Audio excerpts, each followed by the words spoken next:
પરસોત્તમ માસ ત્રીજો દિવસ ને અધ્યાય ત્રીજો મળ માસની શરણાગતિ। ભગવાન બોલ્યા કે હે નારદજી, આ કથા શ્રી કૃષ્ણે ધર્મરાજાને કહી હતી, જે સાંભળવાથી પાંડવો કૌરવોના ત્રાસમાંથી મુક્ત થયા હતા।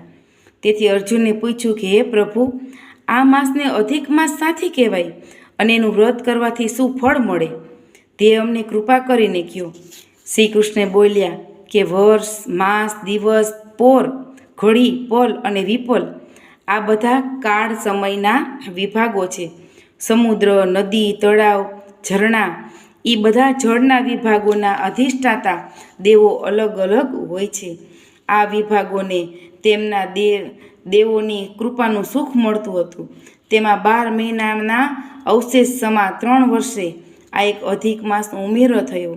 આ માસનો કોઈ અધિષ્ઠાતા દેવ ન હતો, તેથી લોકો એને મળ માસ જેવા તિરસ્કાર ભર્યા નામે ઓળખવા લાગ્યા।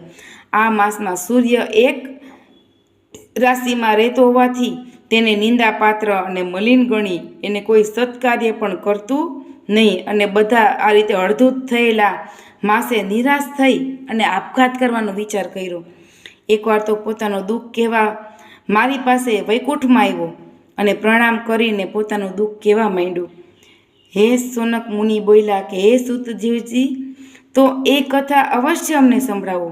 સૂત પુરાણી બોલ્યા, હે સોનક, શ્રી કૃષ્ણે પાંડવોને સંભળાવેલી અને ભગવાન નારાયણે નારદજીને કહેલી આ પાવન કથા તમને સંભળાવું છું। બોલો પુરુષોત્તમ ભગવાન કી જય।